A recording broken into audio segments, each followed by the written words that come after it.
Emmanuel Macron's recent visit to Morocco in late October 2024 has grabbed attention, not only but because it aims to secure Morocco's assistance in strengthening ties with the increasingly autonomous Sahel states, particularly Mali, Burkina Faso, and Niger.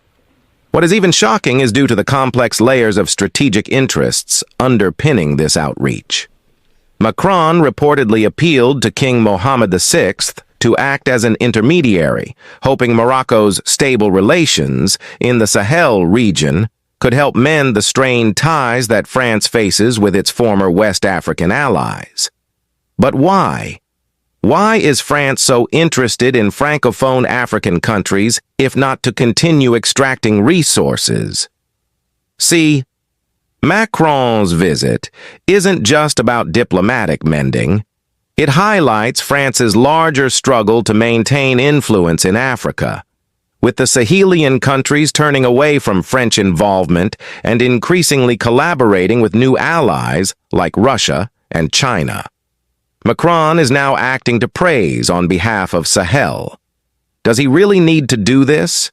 His speech in Morocco is majorly centered on a renewed partnership, where he praised Morocco's initiatives for Sahelian development, like supporting access to the Atlantic, which aligns with the ambitions of these West African states for economic sovereignty. It is now all over from observers' speculation that France's desperation to preserve its influence reflects a deeper concern about losing ground amid rising anti-French sentiment across Africa.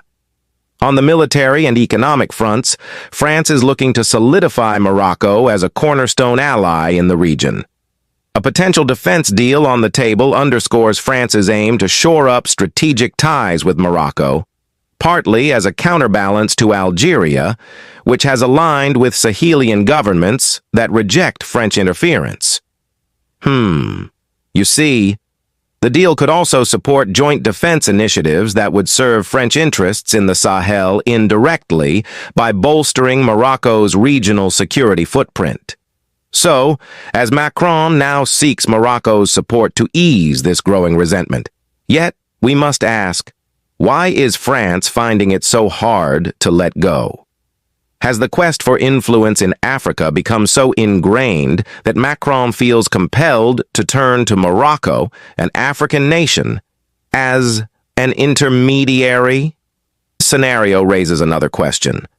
Why is France so intent on staying involved? After years of resource extraction and political influence in West Africa, France now faces a region that's calling for autonomy and self-determination. The Sahel countries' rejection of France and new alliances, particularly with Russia, represent a dramatic rejection of old power structures. Does Macron even realize that France's image has shifted from protector to perceived oppressor in the eyes of many African nations? I'm not too sure he has. Interestingly, while Macron looked to Morocco, China's example hovered in the background. Macron himself recently acknowledged how China achieved global influence by strategically investing in education and technology. Could this be an implicit suggestion for Africa to build internal strength and resilience by reducing reliance on any external powers, including France? After all, figures like Ibrahim Traoré in Burkina Faso embody a new type of African leadership, young, unyielding, and unafraid of challenging Western dominance. Do you know that then China's strategic decision to send students to study high-tech in the U.S. has paid off? It is those students that returned home to develop their country and now stand shoulder to shoulder with the U.S. in various fields. It's simple.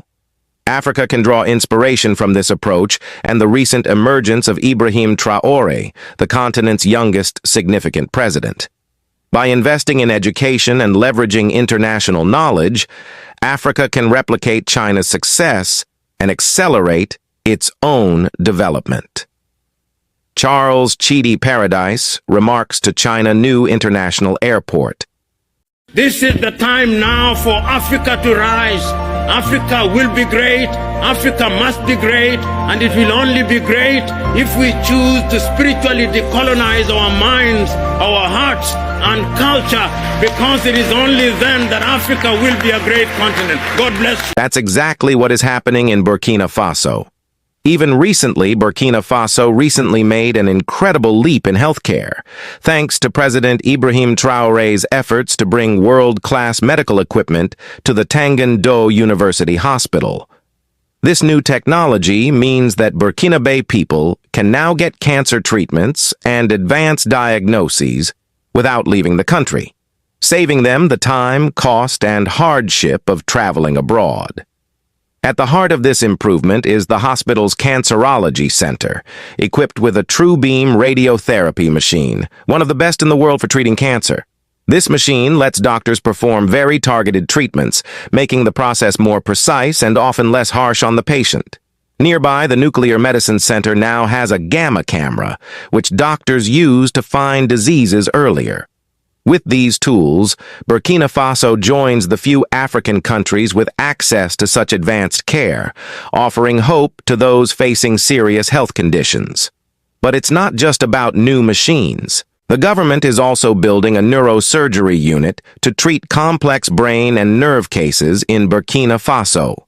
Health Minister Robert Lucien Jean-Claude Carougo shared that this progress will drastically reduce the number of patients needing to leave the country for treatment.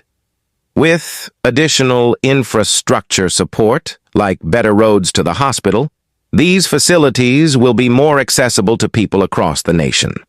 At the hospital's inauguration, President Traoré emphasized his commitment to quality healthcare for everyone, highlighting his government's mission to make sure every Burkinabe can get medical help, no matter where they live. His message was clear. This new hospital is a big step toward a stronger, self-reliant healthcare system. These are independent nations, after all. If diplomatic ties and business are truly for mutual benefit and for the advancement of African people, they would be welcomed. But imagine if every francophone African country declared it had had enough of France. How would France fare without them? Neither ECOWAS interventions nor anti-terrorism efforts have worked to curb the movement toward autonomy. All that's left now is France pleading, showing just how precarious its influence has become. Diplomacy has power, no doubt, but wouldn't Macron have more success if he openly acknowledged France's history of exploitation and self-interest in the Sahel? There's no shame in Macron returning to the table with humility. He could acknowledge that France's old approach, marked by arrogance and a dismissive attitude, can no longer work. France's influence may have once seemed unshakable, but it now needs the Sahel more than the Sahel needs France. An apology and a fresh start, with the Sahel as an equal partner, might be the only way forward. The recent access that Morocco granted the AES could serve as a mutual benefit arrangement, but it doesn't, and shouldn't, infer leverage over the decisions of Sahel states. If France genuinely seeks a relationship based on respect and equality, it could still pursue a new connection with Mali, Burkina Faso, and Niger. However, King Mohammed VI should stand firm in his support of these countries' autonomy, ensuring they don't slip back into a form of dependency on France. Africa must rise and dictate its own terms, setting a new precedent for partnerships. Consider this. What would happen to all the progress these Sahel nations have made if they simply returned to France's fold? It's like asking them to leave a mansion and return to a hut. That's not going to happen. The solution is simple. What does France need? Sahel states name their price. France pays, Sahel nations deliver. France receives resources at market price. And the partnership is purely transactional.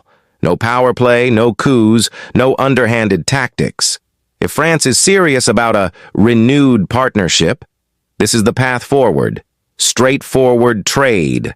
Africa has spoken. It's time to listen. My amiable and knowledgeable audience, what do you think about this? Drop your comment below and do not forget to like and subscribe to our channel.